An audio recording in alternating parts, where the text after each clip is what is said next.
Welcome or welcome back to a game of Fangs and Thrones. My name's Hannah, and as you can tell by the title of this video, we're doing another weekly reading vlog. Now, we are starting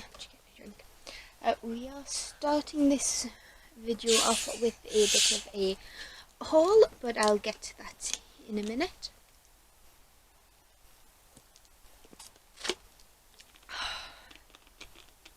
Not sponsored, I just really like Pepsi Max. So last night, or yesterday, if you see the vlog, which will be up at some point today, you'll know that I started the Faithless Hawk by Margaret Owen, and I told you all about it, what it was about in that video, but in case you missed it, this is the sequel to The Merciless Crow, a world in which it is caste based, and each caste is based on a bird. We have the phoenixes, who are the emperors, they rule. Owls are scholars, hawks are guards, and it trickles down until you have the crows, and the crows are the carrion of the world, as it were. The world is being terrorized by a magical plague, and the crows, for some reason, are the only ones who can, who are immune to it, so they are the ones that have to clean up after the bodies, dispose of it, burn them, that kind of thing. So the other castes resent them for that, and they actually blame them for the curse. And we follow Fee, who is a young chieftain in training. She's being trained by her father to take over take over their small band of crows, and he hatches a plan with the phoenixes to smuggle their dead prince out, and his guard. But it turns out that they are not affected by the plague, and madness ensues from there. This is the sequel to that, and we are getting lots of plot points being resolved. The romances in this are taking a new leap, and it's not giving me 5-star vibes, but it is giving me very high 4. And if you notice anything about my vlogs, you'll notice that 4 seems to be my average rating. 5 is absolutely adored it, 4 enjoyed it, 3 it was okay. So let's do the book haul first, because I went into Forbidden Planet this morning. It's my favourite shop ever, I think. And then I have Spin the Dawn by Elizabeth Lim. And all I know about this really is that it has a gorgeous cover, and that it is Project Runway or something of that nature meets Mulan. And we have Maya, who wants to be a tailor, but because she's a girl, the best she can do is marry well. So Maya disguises herself as a man, travels to the Summer Palace to compete for the Emperor's favour and the position of Imperial Tailor. So she has, here we go, 3 magic gowns for the Emperor's bride-to-be. One from the laughter of the sun, one from the tears of the moon, and one from the blood of stars. And it just looks so pretty, and I have heard good things about this one. And then we have Crave by Tracy Wolff, and I'm going into this one completely blind. I had a quick look at the synopsis just to make sure it was the right book I was looking at, because I did want From Blood and Ash, but I couldn't find it. So with this one, all I know is that she's the lone mortal in an elite school for witches, shapeshifters and vampires, and something attacks her. So that's pretty much all I want to know about that one. And now we have my Illumicrate box. I pay for this myself, not sponsored or anything like that. And we are in the middle of a cardboard shortage still. So we'll make this quick, because I think if the battery dies, I'll just plug it in and come back to you. So we have the card. This one's theme is Out of the Woods. Let's pop that there. We have a tube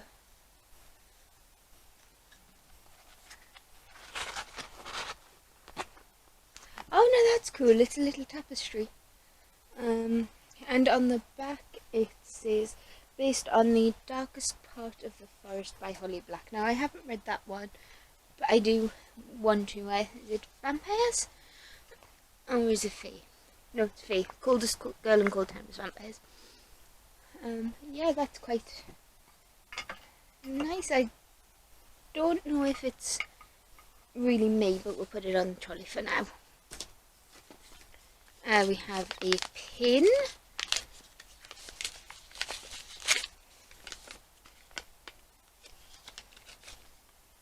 Right, that's the monthly pin that they do in collaboration with the book. So I'll put that to one side for now.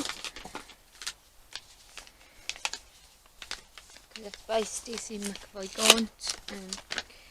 Right, we have another pin. This one is Hannah Hitchman illustration, and it is by and it is for We Hunt the Flame. Oh, and it's a nice bow and arrow. I do like my archery. I do shoot sometimes, not very well. We have a bookmark, a wood mark. The Wood Makes Monsters of Us All by Ashley Poston, and I dropped it.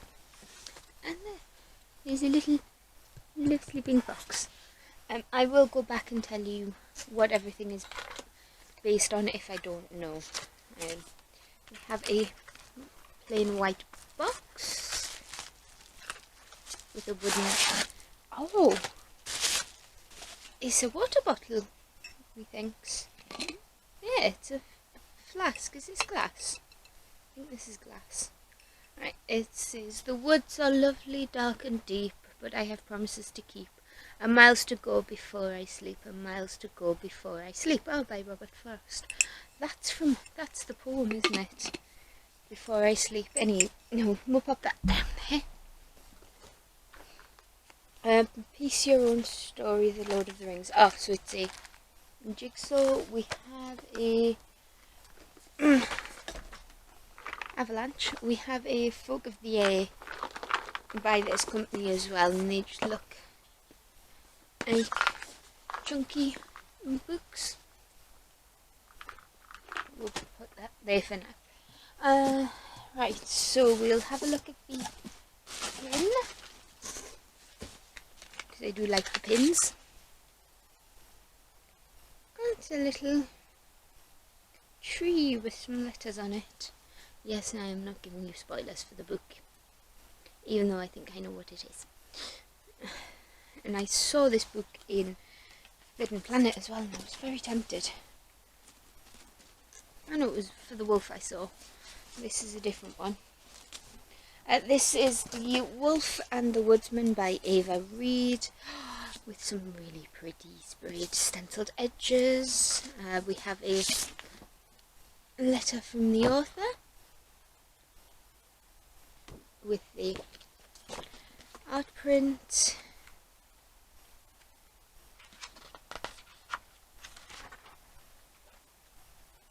And it is signed, published by Del Rey. Okay, so a dark, evocative and unforgettable fantasy debut steeped in Hungarian history and Jewish mythology. Perfect for fans of Naomi Novik and Catherine Arden. In her forest-veiled pagan village, Eviki is the only woman without power, treated like an outcast due to her corrupted bloodline. So when So when soldiers arrive from the Holy Order of Woodsmen to claim a girl for the king's blood sacrifice, Eviki is betrayed by her fellow villagers and surrendered. When monsters attack the woodsmen and their captive en route to the capitals, they slaughter everyone but Eviki and the cold one-eyed captain. But she soon learns he's no ordinary woodsman. He's Gaspar Barani, the disgraced prince whose cruelly zealous brother plans to seize the throne and instigate a reign of religious persecution and ethnic cleansing. With no one else to rely on, Eviki and the captain form a tenuous pact to stop his brother. As their mission takes them from the bitter northern tundra to the smoke-choked capital, their mutual loathing slowly turns to affection. But trust can easily be betrayed, and as Eviki reconnects with her estranged father, and discovers her own hidden magic, she and Gaspar must decide where their loyalties really lie. So I will admit, when I first saw this, I thought it was going to be a fun fantasy in the realm of Little Red Riding Hood, or something of that nature. So I'm very excited to read it, because look at that cover. That cover is stunning. Right, so we'll quickly run through this. Yep, so Lord of the Rings puzzle story, artwork by Kelly Chung, designed by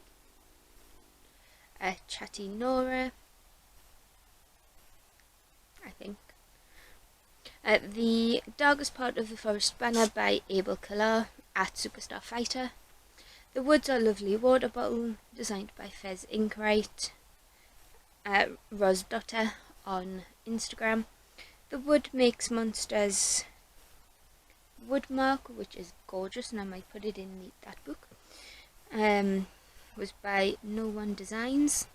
The Huntress Wooden Pin, Hannah Hitchman Art. The Monthly Collector's Pin is based on a coin that's in the book. And next month's theme is Never Enough.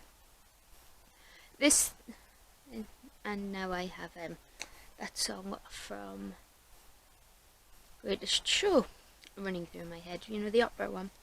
Anyway, this theme is dedicated to those characters who always want more power, more answers, more victories, more adventure, and they will do whatever it takes to achieve their goal. A girl trained as a monk after stealing her brother's identity and faded greatness joins the rebellion against China's Mongol rule. An enslaved eunuch general fighting for the Mongols but loyal only to his commanding officer is destructively merciless. Their two fates become entwined as they battle to achieve their goals at the expense of each other. This is a truly glorious epic fantasy, and we were awed by the incredible scope of the storytelling and the authenticity of the many flawed characters. It's truly not one to be missed. Is it She Who Became the Sun? I can't remember the author's name, I'm sorry, but I think it might be She Who Became the Sun. Our July book features all exclusive cover, foil embossing on the hardback, reverse dust jacket, art by Glass Bearer, and stenciled edges. The book features a digital signature as well as a signed bookplate. As always, both the full box and book only option come with the pin by Stacey McAvoy Gaunt. Our items this month are inspired by the Poppy War, Red Rising, A Darker Shade of Magic, Descendant of the Crane, and the Picture of Dorian Gray. Oh, so what does this book look like under the dust jacket? Let's have a look. I always forget to check. Ooh. Ooh. So, it's red underneath, and it has this embossing saying, "Will you tell me a story, Wolf Girl?" And then it has under jacket art. So I'm guessing that these are our main characters, Aviki and Gaspar.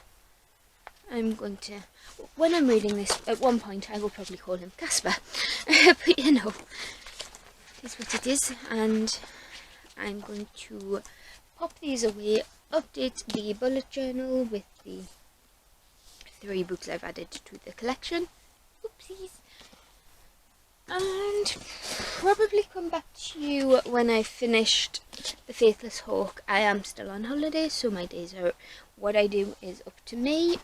And yeah, I think that's it for now. I'll see you soon. So it's still Monday. It's a little bit later than I originally for when I started the vlog. As you can probably tell by what I'm about to say, I finished The Faithless Hawk. I gave it 4 stars. I really enjoyed it, and I've just been thinking, July, even though we're only on the 26th now, has been one of my better reading months. I've read a total of 17 books this month, and we've still got like 4 or 5 days left of the month anyway. Hang on.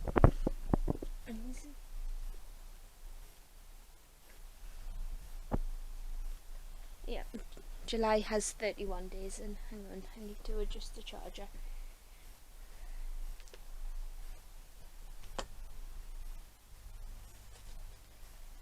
So yeah, so I've still got time to read another couple of books. So yeah, I'm going to read Goddess of Light.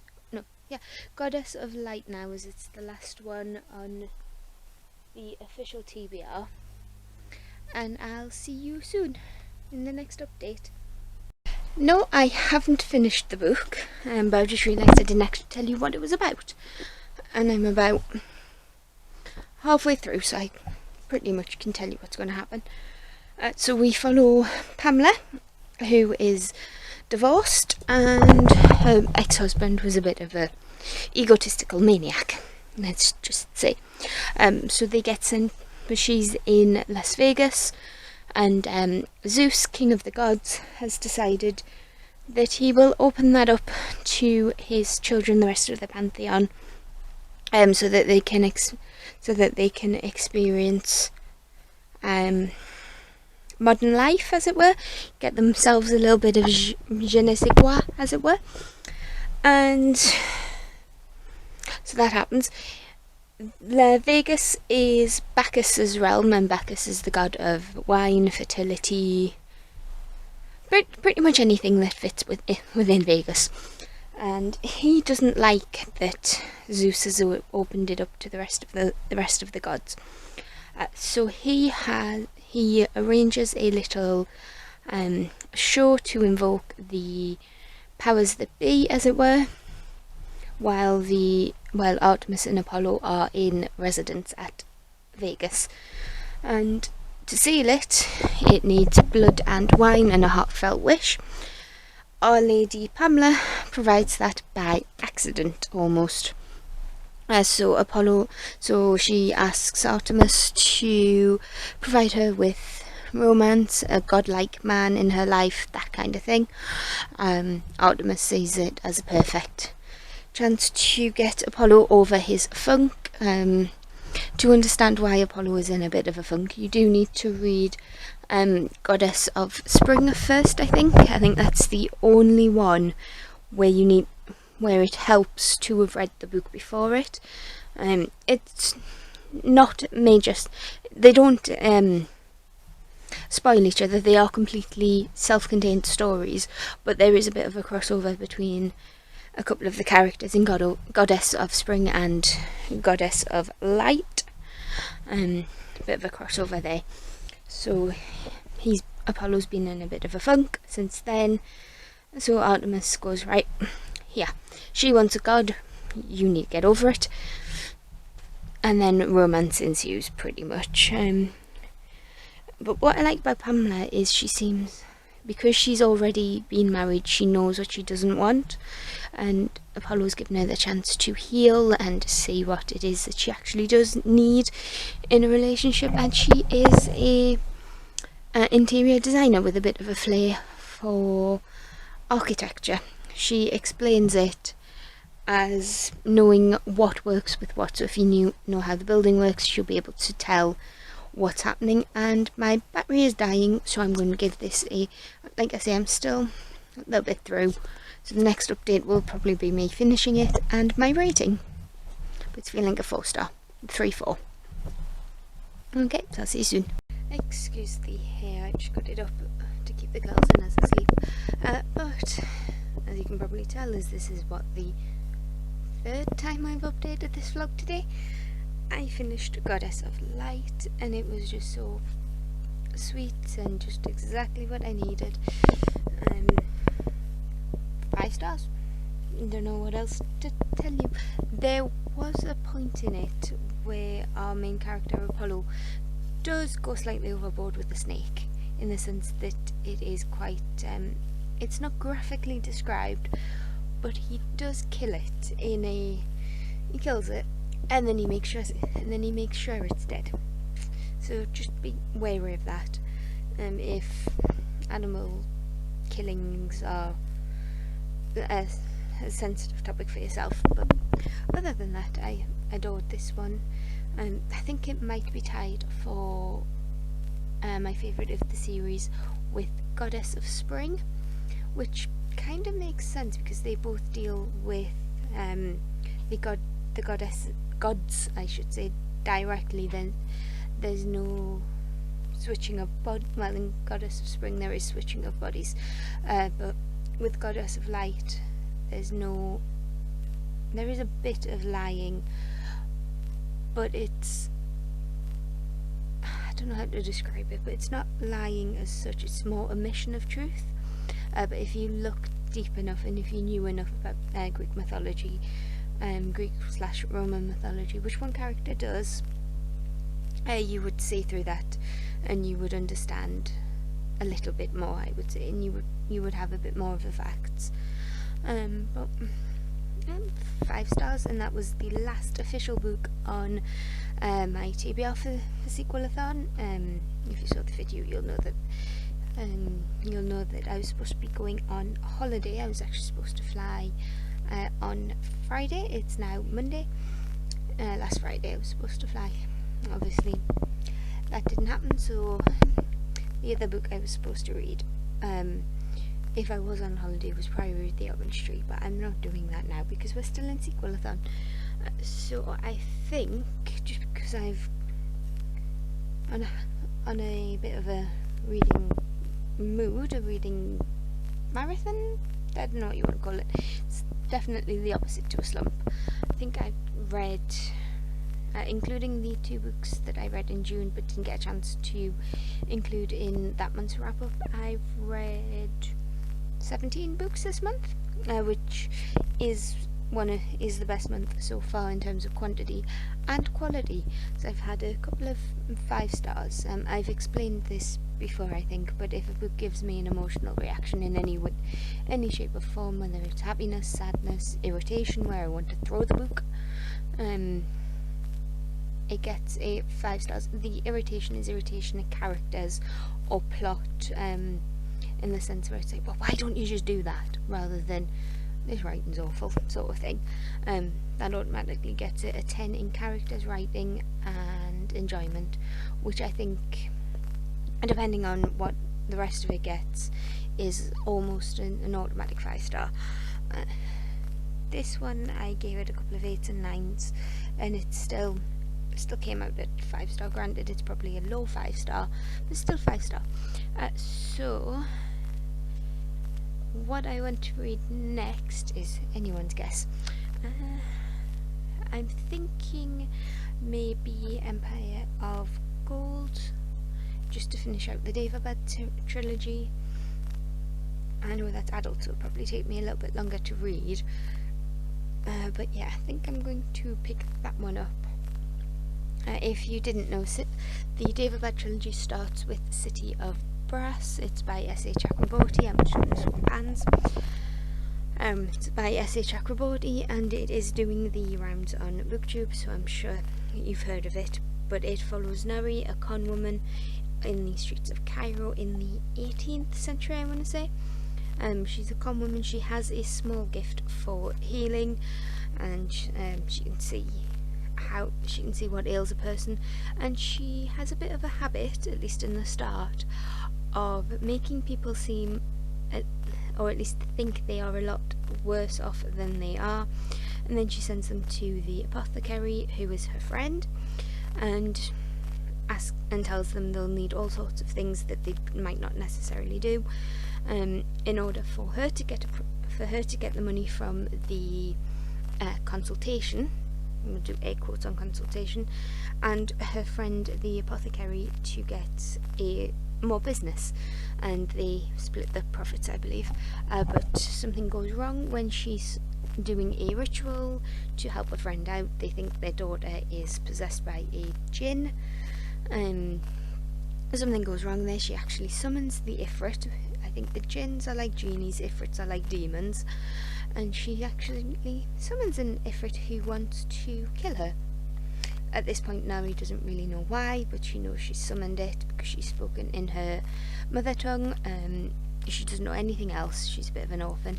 But then Dara, who is a jinn, he comes along and takes Nari to the city of Daevabad, where she finds out a lot about herself, and the Kingdom of Copper pretty much picks up 5 years after the end of City of Brass. Nari's in a new position.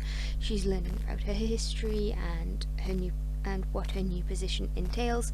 And then the Empire of Gold is the concluding part to that trilogy, and Kingdom of Copper left on a bit of a cliffhanger.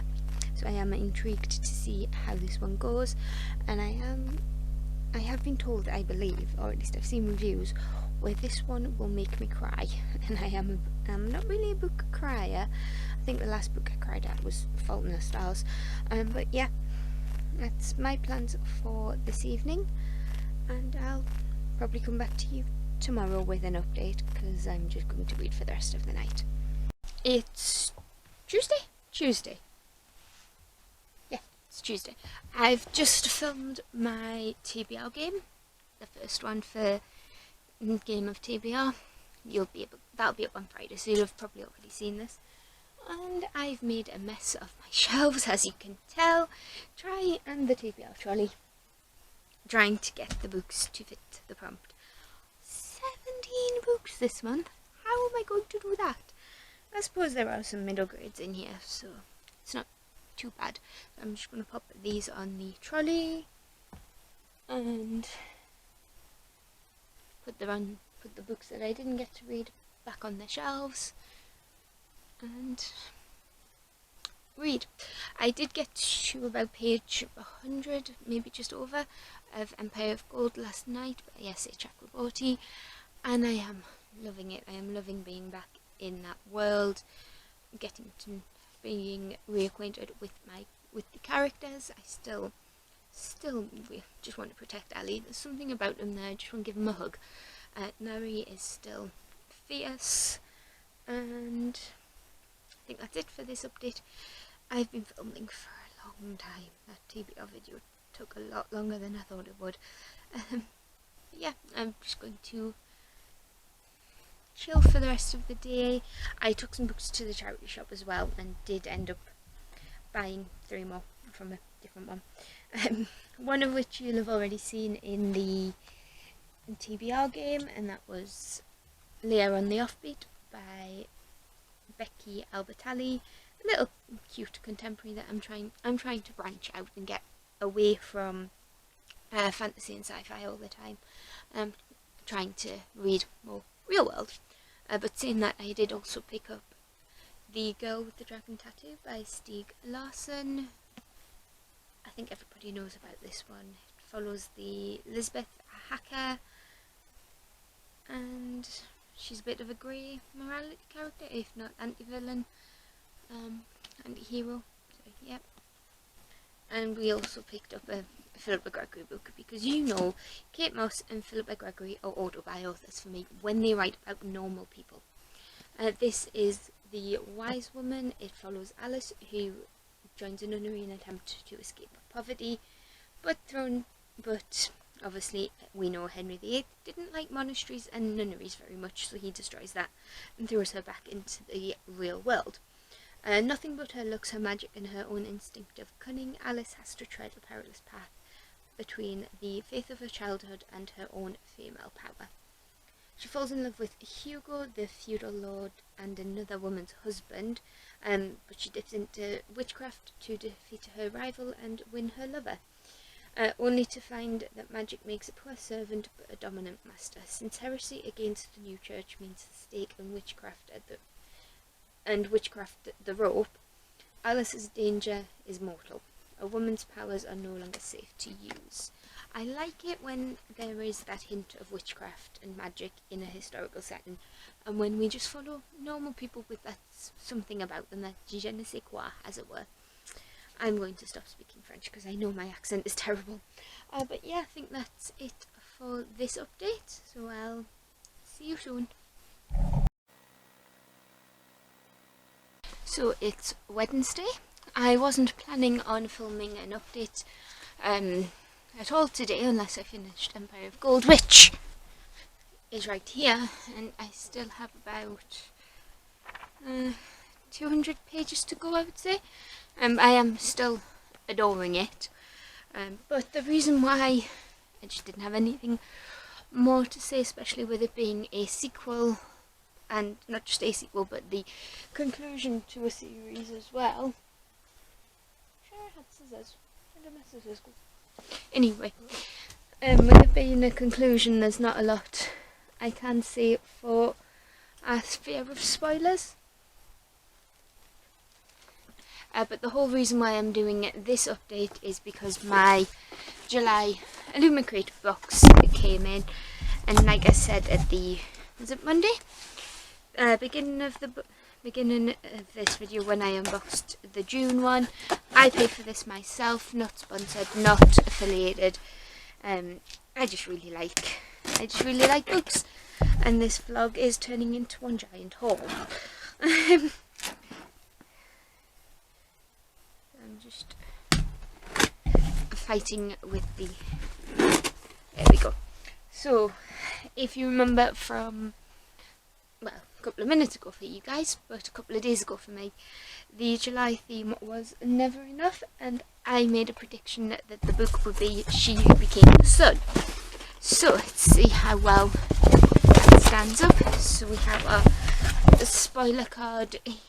Yeah, I'm just going to pop that. I'm just going to pop that beside me for later. Okay, so we have on top, we have a book plate. This is for In the Ravenous Dark, which was the book for May, I believe. I'll pop that in when I get a chance, because that wasn't sent in time, I think, if I remember right. So let's just dive in.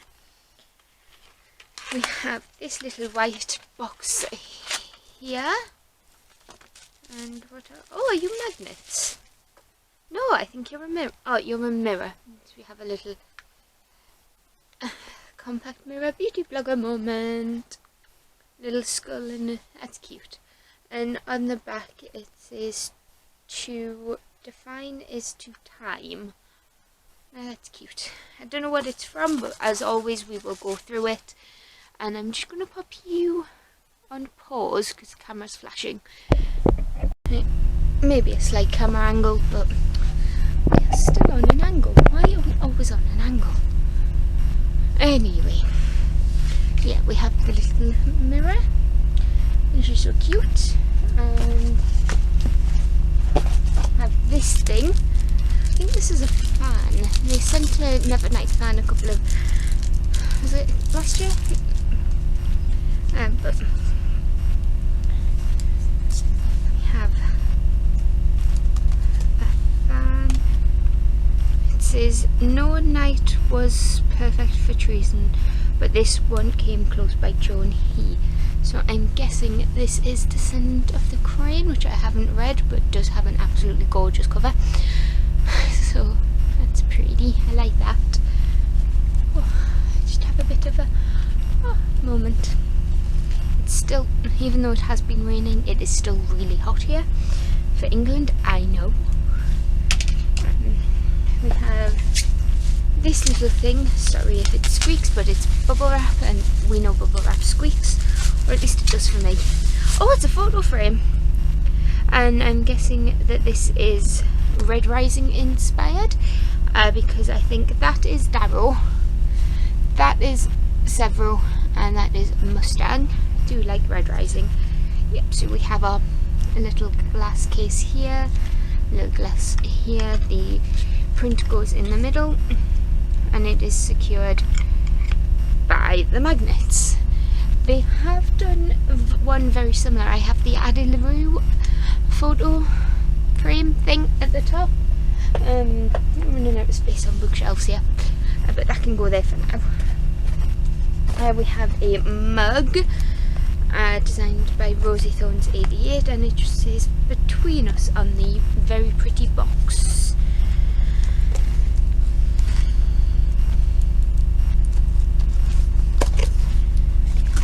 I do like the mugs, even if I have too many of them now. But am I going to stop? No. Ooh.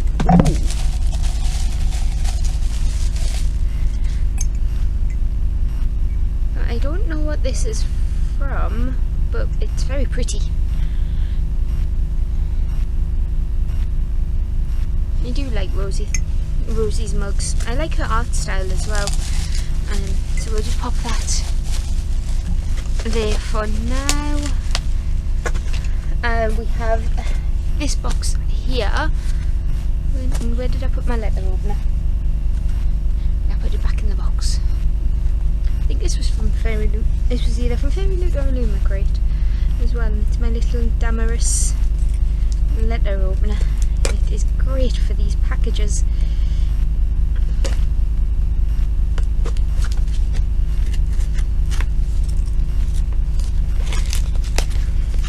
Well, it's in polystyrene, whatever it is, but it does feel rather light, which I have no idea what this could be.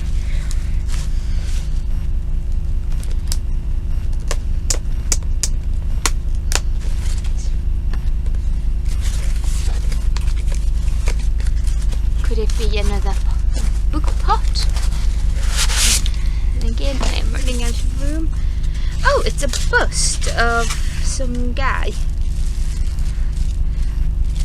Oh no, it's Lila Bard.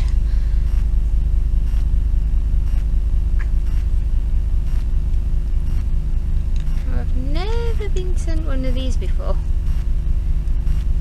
It's very cool. It's a little bust. And she can sit. Is she gonna sit there? No. I'll pop her there for now. I'll find somewhere to pop her. I do have the Darker Shades of Magic series, I just haven't read it yet. But I absolutely... Oh, I hate that sound. But I have read The Invisible Life of Addie LaRue and absolutely adored it. So I'm looking forward to starting that eventually. Right, so this is the monthly pin. I have just seen what it is inspired by, but well, how pretty is that? I absolutely adore that pin. Right, so we will go through and tell you what everything is inspired by and who it was. Right, so the mug, Rosie Thorns 88, inspired by the Poppy War, which is probably why I don't know who anybody is, because I haven't read that one yet. And the Lila Bard bust, obviously, is by A Darker Shade of Magic by Avondale. The Red Rising acrylic frame and print, it's Darrow, Severo and Mustang by Red Rising. The artwork was by Merwild and it was designed by Crown and Fable. The pocket mirror, to define is to limit. No, that makes more sense. Why can I not read? Is by Tia Kinsman at Tia Kinsman Art, and it is inspired by Dorian Gray. The fan is artwork is designed by Fifi Rowan. I apologise if I said that wrong, and that was a descendant of the Crane. So and then the pin is by Stacey McAvoy Cornt and is inspired by the book of the month, which we will get to now. So I was right, it's She Who Became the Sun by Shelley Parker Chan. We have some gorgeous, absolutely gorgeous ombre sprayed edges with a bit of a stencil. I don't actually know what this one is about. We have the book plate. Oh, she has such a cute little signature. So neat. Let's read the synopsis and we check how the book looks naked first. Right. So we have some underdust jacket art of these two lovely people. I'm guessing that this is the Uniki monk this is the woman and this is the monk it was telling us about in the spoilers, I think. So we'll just pop that down for now. We have a nice title page along the spine, and then we have a dragon. We know how I feel about dragons. She didn't just want greatness, she wanted the world, and it has a dragon on the front. So we know how I feel about dragons. I think it was when I unboxed Fire with Fire. I got far too excited. I think that was last week's vlog or the week before. So, can she outwit her destiny and rise as high as she can dream? In a famine-stricken village on a dusty yellow plain, a seer shows two children their fates. For the boy, greatness. For the girl, nothingness. In 1345, China lies under harsh Mongol rule. For the starving peasants of the Central Plains, greatness is only found in stories. The Zhou family is mystified as to how Zhou Shongba, their eighth-born son, will achieve his lofty future. But for a daughter, no matter how clever or capable, an early death would be no surprise. Yet when a bandit attack orphans the two children, it's Zhou Shongba who dies. Desperate to survive, his sister steals his identity to enter a monastery. There, disguised as a male novice, Zhou learns she can be ruthless to avoid her fate.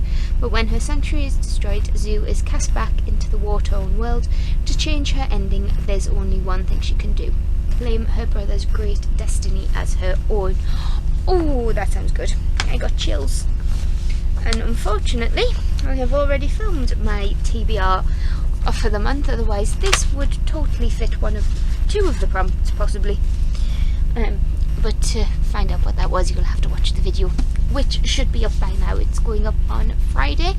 As I'm actually filming this update, I have it exporting downstairs. So this haul is going to be fun. I have 20 books to haul. Somebody please put me on a book buying ban. I can afford it, but I don't. But my shelves are going to get very full very quickly.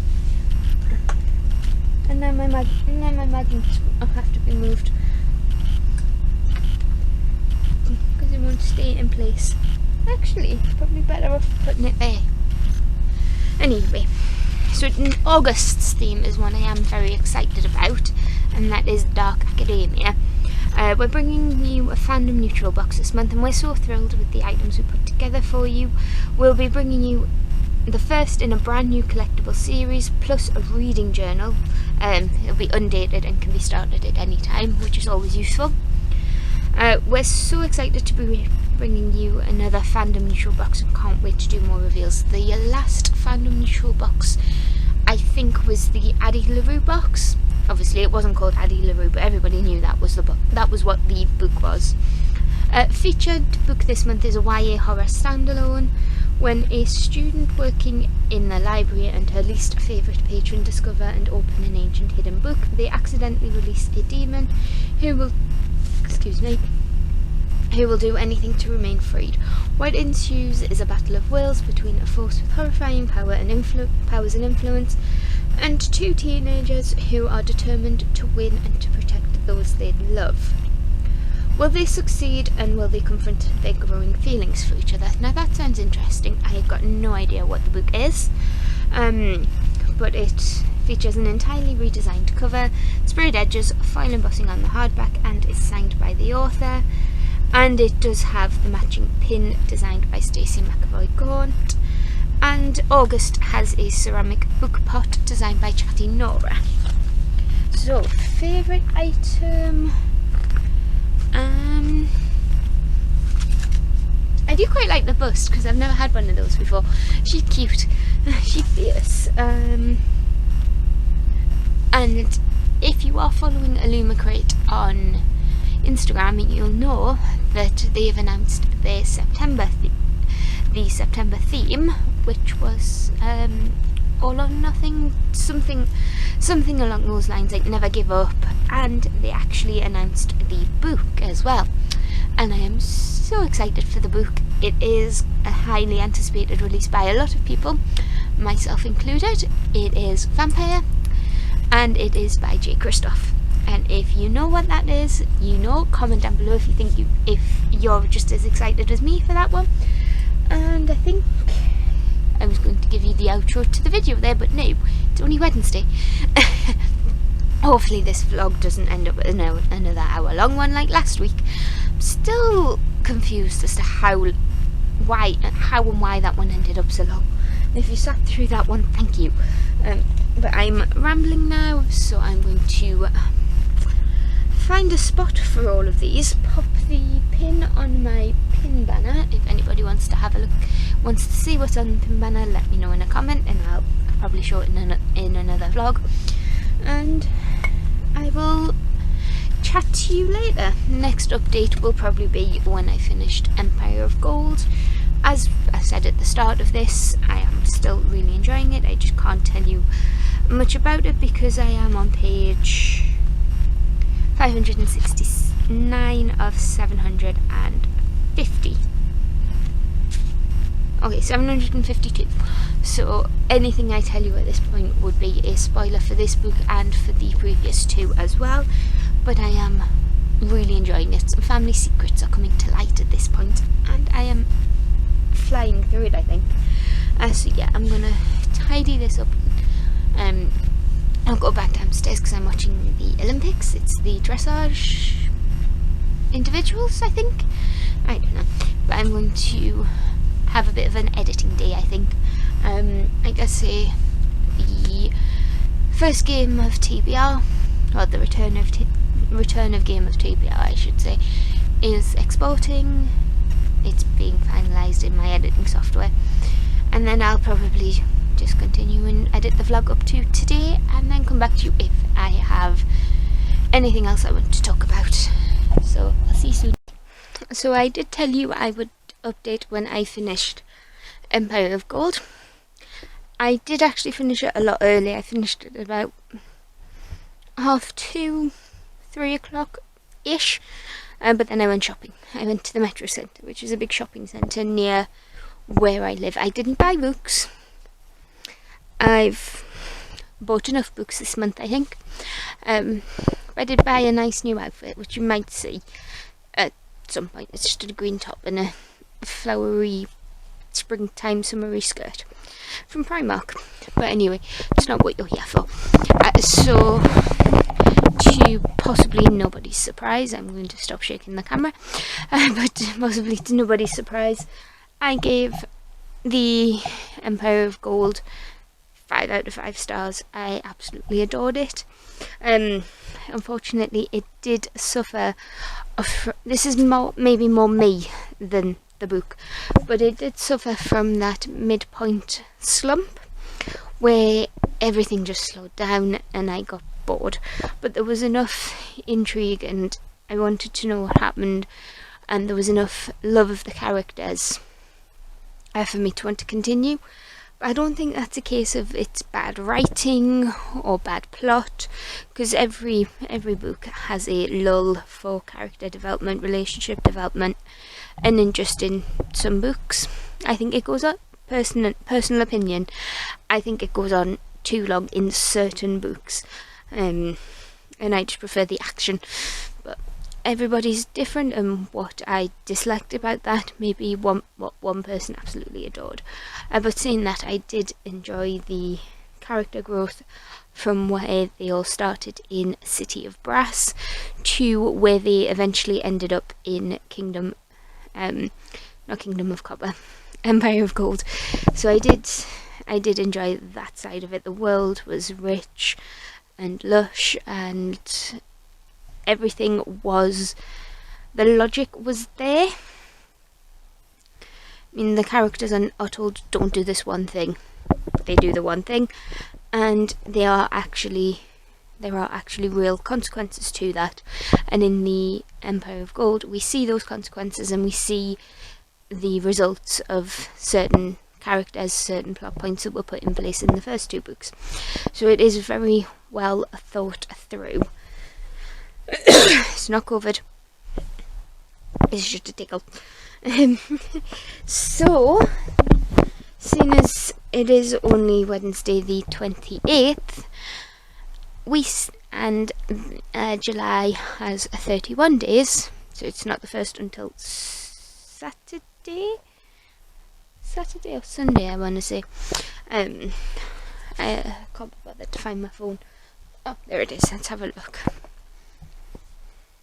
It's the 20th. Yeah, so it's the 28th today, and July has 31 days, so it's not the first until Sunday. So that gives me 3 days to read another sequel. Now, there are a few on my list that I would like to get to.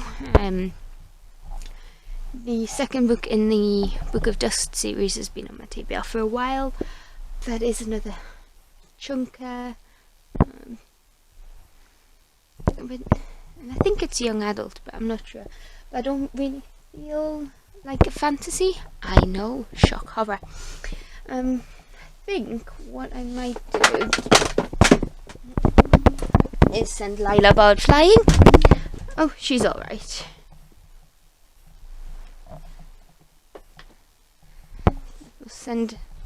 She's fine. No damage. She's fine. She had a soft-ish landing, I think. But before Lila went for flying lessons, I was going to tell you I was going to read Whispers Underground by Ben Aronovich. And I'm never sure if I'm saying that right. Now, there is one of these there is one I'm missing from the order. But this one is the third in the series, and it follows our detective Peter Grant, who is I'm not sure if he's a full policeman or if he's a probationary officer, but either way he works for the London Metropolitan Police. He stumbles into a paranormal mystery in the first book, and then it goes on from there. He finds himself learning more about the paranormal side of London and learning how to control his own magic, that kind of thing, while while solving murders that skew on the side of paranormal, while also looking at the bigger picture. I think in Moon Over Soho, which was the second book, the overarching plot and the overarching bad guy seemed to come into play a little bit more. But this one, a person unknown has been stabbed to death on the tracks of Baker Street Tube. Magic may have been involved. Person unknown turns out to be the son of a US senator. And before you can say international incident, FBI agent Kimberly Reynolds is on DC Grant's case. So, I do enjoy these. They are quite fun, but it does suffer from you can tell this woman was written by a man, that kind of thing. But if you are able to get past that and give your own and sort of ignore I don't want to say sexist, but the obviousness of the man writing women, it is actually quite a fun little book. Well, I say little. It is... Try not to spoil myself for the ending.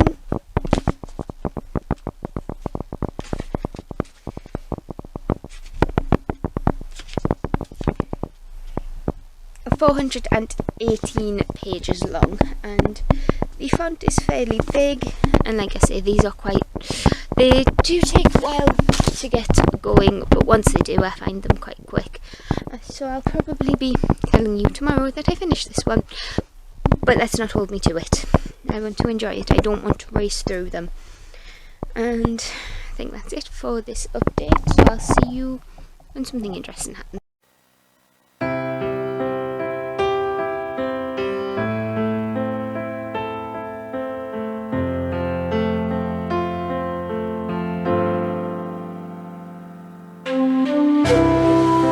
It's Thursday. The hair is fine. The curls are finally dropping. Because I forgot to put my hair up last night when I went to sleep. But anywho, this is book 20 of the month. I have no idea how I've managed to read this much, and they've all come out at the 4 or 5 star mark, which for me, I'm sure I've mentioned this before. But 4 means it was a good book, 5 means I absolutely adored it. So this is a 4 star. 7s across the board on Copile if anybody's interested. But I just think this is they're quite quick. They're nothing exciting, nothing groundbreaking, but they are quick, funny, good time reads. It's not a binge series, for me at least. I feel like I get more out of these when I want a bit of a laugh, something fun, light-hearted. Although it sounds strange saying that when these are murder mysteries, but they have that sort of comedic British humour, black humour tone to them, and I did really enjoy it. This one, we are starting to get an overarching plot that came in effect in Moon Over Soho, which was the second book. We are starting to find out who our big bad guy is, our main antagonist. The Rivers came back into this one, which was nice, and Aronovich's style seems to be changing in the way that he writes about women. Yes, okay, you can still tell that it was written by a man. We do actually, and our main protagonist is a young heterosexual cis man, so he is going to notice things about women that myself, as a woman attracted to men, will not pick up in other women, if that makes sense. But it's not too jarring for me, at least I can sort of breeze past that part. I don't know what to read now, because like I say, it is only Thursday. Oh, excuse me. It is only Thursday, so I can't start my new TBR yet. There are one or two books in the haul that do fit this month's July's prompts, which was basically Sequelathon. But I don't know if I want to go hunt for them and find it. Does it fit? Does it fit? Just. I've actually filled my TBR trolley and balanced my books. So, as of now, I have bought 20 books and read 20 books. So, if I was using this month's books in game of TBR, I would be staying exactly where I was and just doing the rolls. So that's quite nice, but to make a fair to myself, because in July I did go on a book buying spree to match the reading spree. I didn't think I would make it to this point, so I'm just going to start and use August's books. So the amount of books I read in August versus the amount of books I buy, that's when that will come into effect. And I don't know why I told you that, because it has no relevance on what we're talking about now. I don't know what to read.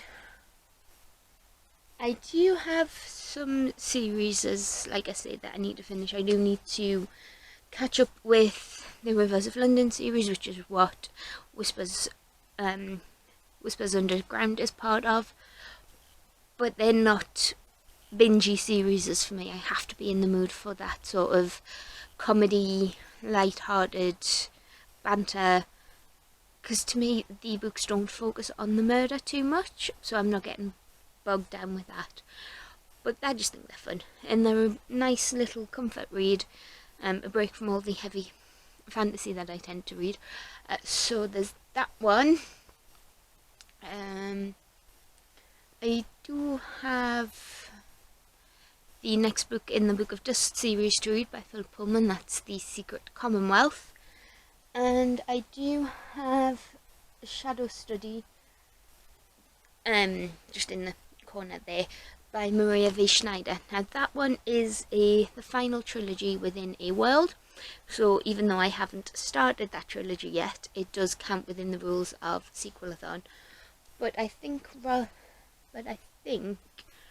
I want to read about some demons, so it's going to be The Secret Commonwealth. Now, from what I remember of this one, it is a spin-off of the His Dark Materials books, Golden Compass, Subtle they're right there, why can't I read it? The Golden Compass, the Subtle Knife, and the Amber Spyglass. The first book was the in the Book of Dust was the Belle Sauvage, and that was set before the events of His Dark Materials, but I believe the Secret Commonwealth is set afterwards, so we do follow Lyra when she's a little bit older. And from what I've heard, it has got a bit of mixed reviews, because apparently Lyra doesn't act the way that everybody expects her to. But come on, she's older, she's dealing with the trauma of her childhood. If you've read the books, you know what I mean. The first book is brutal to her. Well, not so much brutal, but she does have a very interesting climax to that book that she has to deal with. And then, obviously, in the Amber Spyglass, there is an event that breaks her heart. So it'll be interesting to see how she's coping with that as she is older. And I believe she is studying the alethiometer. While the instinctive gift that she has for it has disappeared, she is still interested and wants to know about it, I believe. So we'll just... And it is... I'm not sure if it's middle grade, but I do think it is at least a young adult. And I'm going to say it, even though I say this every single read and seems to be proving myself wrong. I should be reading that for at least until Sunday, but don't hold your breath on that one, because the numbers don't lie. So I just have to update my reading journal / bullet journal. I'm not going to show you because it's a mess and it's just lists. And then I'm going to write a quick review in my review journal, just so I can keep track of thoughts and feelings, because, and I've said it again, I'm just going to say it again, I've read at least 20 books this month. I have no idea how, but I'm impressed with myself, and I am not holding myself to try and do this every month.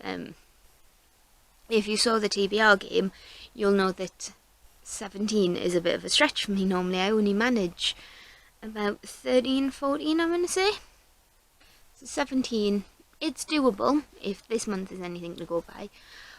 But I don't want to, if I make it, I make it. If I don't, I don't. At least I've got things to read. So yeah, that's the plans for now. I only popped in to tell you I finished another book and we're on a tangent. So because I am rambling on now, I'm going to end this update and do the journaling side of things and start The Secret Commonwealth by Philip Pullman, and we'll see how long that takes me to read.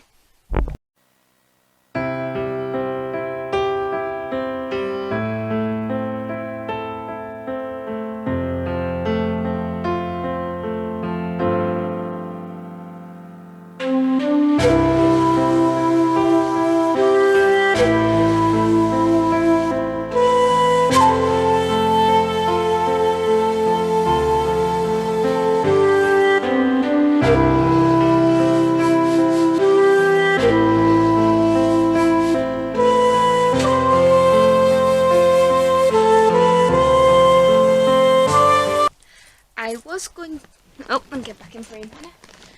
I was going to wait until a little bit later to do this update because I did get an email this morning that said my fairy loot box for July was with the courier. So I'm just waiting for that to be delivered. So I did want to do it all, the update and the unboxing all at once, but we'll just do the unboxing when it gets here. So I did decide to read Citadel by Kate Moss last night and a little bit this morning. It's a 914 915 page book. And I'm on page 120 already. It has some really beautiful, it's really quick read. It in case you were wondering, this was my pick for favourite author. Now, Kate Moss isn't a favourite as such, but she is an auto-buy author for myself. And this one follows Sandrine, who is 19 in Nazi-occupied France in 1942. She finds herself drawn into a resistance group in Corsican, codenamed Citadel, and then that's where she meets our love interest, male protagonist, Raoul. And that's pretty much all I'm going to say about the synopsis. But we follow Sandrine, obviously. We have also had a couple of chapters in Raoul's perspective. Somebody called Antoine, who I'm guessing are the resistance, and then we also follow a priest in the 1300s who hasn't really been announced. Yeah, we follow a priest in the Arnius in the 342 AD, and he's been tasked with smuggling out some important document out of France. He's in Gaul at the moment, and I think he's going to end up in Corsican, because a lot of the Languedoc, which is the series that this is part of, which also includes Labyrinth and Sepulchre, all feature in Corsican, or they have Corsican's history in mind. So we also follow him, but then we also follow Audric Bellard, and I am sorry, I'm probably pronouncing that so wrong, but he is a bit of a man outside of time, shall we say. He's first introduced in Labyrinth, and his story carries on in Sepulchre, and to understand why that is a big deal, you have to understand that these books are set in different timelines. There is almost a dual timeline in all of them, because whoever's happening in the far past affects what's happening in the modern day. Well, 1940s in this one. The other ones have been 2000 in the early 2000s, so it would have been modern when it was written. But yeah, really enjoying this one. I'm wondering where this one is going to go. But there are pictures at the back, which I do like reading the special contents and the bonus features, as it were, of these ones, because Kate Moss does her research. I also have the Burning Chambers and the City of Tears by her as well. I've read Burning Chambers, loved it, Evil Priest, but I still have the City of Tears to read, and that one, I think the modern or present day timeline was Wild West style. It gave me that kind of vibes. I don't know why. It's been a while since I read it, and I have no head for names or figures, which you will soon figure out. But yeah, that's that one. I'm just waiting for the Hermes Man to come with my July Fairy Loot, so I'll unbox that. And I'm also just waiting for my boyfriend to wake up so we can go out, because like I say, I spend most weekends with him anyway, but he likes to lie in. I don't. So that's fun. I'm going to stop rambling now, because when I was editing this vlog this morning, it was already about an hour, and I still have Saturdays and Sundays updates to do. So that's fun. I'm going to leave you with this update of 120 pages, chapter 21, short, fast-paced chapters, really accessible, straightforward writing, but not to the point where it's overly simplified, multiple character POV, and I'm enjoying learning about everyone, and I'm glad we get Baylord in this as well, because it's interesting to see what he's getting up to. so I'll leave you for now. Okay, so my berry loot box has arrived. So as you can tell by the fact that I'm struggling to get it open, I haven't looked at it. I believe this month's theme, so this is the July box, I believe it was Tales Retold is the theme. Yep, Tales Retold. So there's the spoiler card. I don't think it's going to focus, but we have some gorgeous artwork, as per usual. And I think I'm just going to dive in. We have a tea tin. I do like these, they come in handy. Be glad of your human heart. Pity those who don't feel anything at all. By Sarah J. Maas. So is this? It's just a little tin. And who is that from? A Coat of Thorns and Roses, designed by Chatty Nora. Oh, I do know there's a really cool item because I've just seen it on the spoiler card. So we'll look at that one first. And it is an umbrella. I don't know if you can tell, but it is actually raining as I'm filming this. So I think this is, so it's Heartless, inspired going by the tag. And Heartless is the Alice in Wonderland prequel written by Marissa Meyer. So who designed this one? Team Fairy Loot. So the umbrellas always come in handy, and so do socks. So these are Cinderella is Dead crew socks. Also, they're the longer ones as opposed to the ankle or trainer socks. So that's them. And does it say? It doesn't say on the label who designed these. So at Katerina Book Designs. So, yep. Oh, is this a book sleeve? I think this is a book sleeve. Yeah, this is a book sleeve. Spin the Dawn. So the first, which I do have actually, I just haven't read it yet. So it's the same on both sides. The book sleeve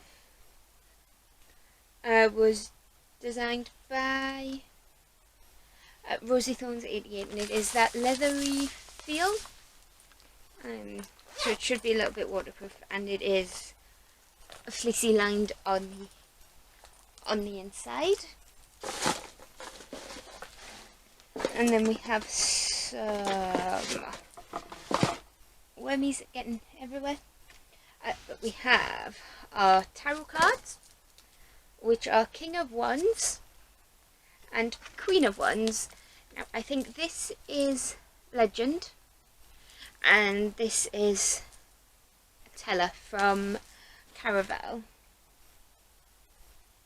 Yep, but designed by Morgana Anagram and inspired by Caraval by Stephanie Garver. And then we have this really cute little foiled print. Designed by Kayvon_Kaylee, and is Maya from the stock. Maya or Maya, I'm never sure how to say that one. By the from the Star Touched Queen series by Roshani Chokshi, which I haven't read, but she's pretty. So we have the book, and I have spoiled myself just by looking at the spoiler card because that's what it's for. And if you saw the vlog a couple of weeks ago for the June unboxing, you'll know I made a prediction. So let's see together if I'm right about this prediction. But we have a really cool... Oh, she's pretty. Why is everybody pretty today? No, that's a bad thing. But we have the Dear Reader letter. Oh, it's purple. The Fairy Scoop, which we'll look at in a minute. It's stuck. the matching bookmark to match the spoiler card and theme art. And it's purple.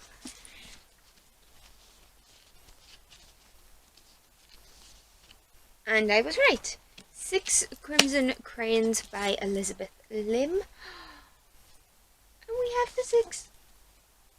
Okay, correct me if I'm wrong, but crimson is red, isn't it? But I don't think red wouldn't work with the rest of the colour scheme because it's quite watercolory. But we have our 6. She hopes. 1, 2, 3, 4, 5, 6. 6 cranes and an origami crane. Ha, I used to know how to make them. That's cool. Anywho. An unputdownable sweeping fairy tale. Now, I am going to butcher these names, and I apologise.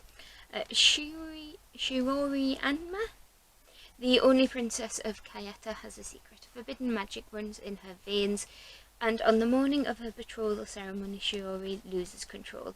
At first, her mistake seems like a stroke of luck, forestalling the wedding she never wanted, but it also catches the attention of Ryakama, her stepmother. A sorceress in her own right, Ryakama banishes the young princess, turning her brothers into cranes and warning Shiori that she must speak of it to no one. For every word that escapes her lips, one of her brothers will die.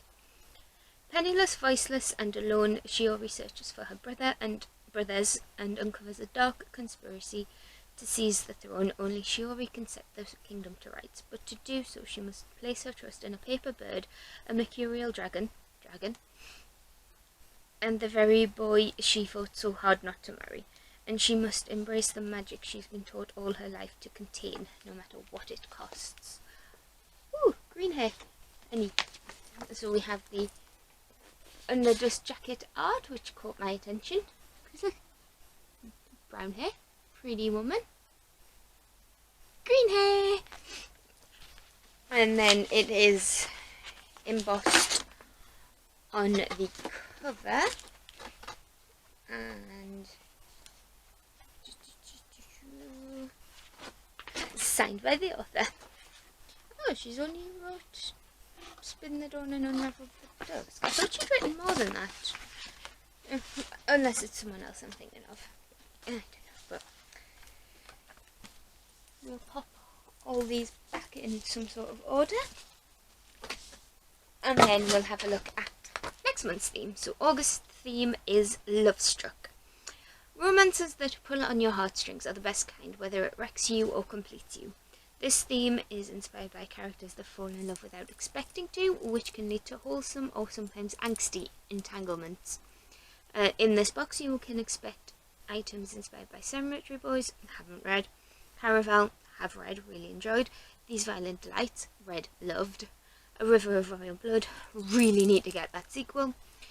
We are thrilled to reveal that this box will have 2 books. We do like double box books. Double book boxes? I know what I'm trying to say. The second book is a paperback with an exclusive cover, sprayed edges, and a digital signature. We won't be revealing the title of this amazing book, but we will give you this hint: Ripper Romance. Not ringing any bells for me, but I don't really do romance generally. I'll give it a go. Our featured book of the month is a sexy, action-packed fantasy about a girl who's caught between 2 treacherous fairy courts. Okay, again, no idea. Fairy Loot exclusive edition will have an exclusive cover, stencil and sprayed edges, artwork on the reverse of the dust jacket by Sasha C. Art, foil embossing on the case by Sasha C. Art, and will be signed by the author. So I am very intrigued. Romance isn't normally my area, but it is looking like it's fantasy romance, which is where I tend, if I do want a fantasy romance, that's where I tend to go. And as I mentioned before, I'm making this update fairly quick because the vlog is already over an hour long, and I have a Saturday and Sunday to edit. Well, add to it because it's Saturday now. But anywho, I'm going to love you and leave you for now, and I'll see you soon. So as you can tell, I'm back home. We have my very bare wall here. Not much to update, but I've got this far into Citadel now, so I think I'm just going to continue reading for the rest of the night, pop this update onto the vlog, and then I think that's it. But look how floppy this is. It's like a 900 page book and it's still so floppy. Anywho, I think this week has pretty much just been one giant haul. I think I had like 3 book boxes this month, this week I should say. I normally get 3 a month, but I think I've had 3 in this 1 week. But I'm going to love you and leave you. If you like this vlog, give it a like. The emoji for this one, is there an egg timer? Let's have a look. Some sort of timer, because this vlog is far too long, but I don't care. Let's have a look.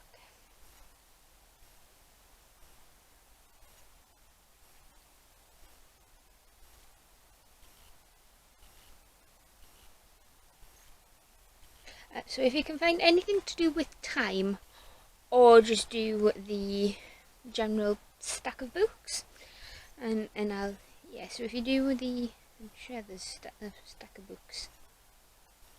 Yep, there's a stack of books. So if you do anything to do with time or a stack of books, then hit that like button if you liked it, and subscribe if you want to see this, destroy things, see this, talk about these, and I'll see you in the next one.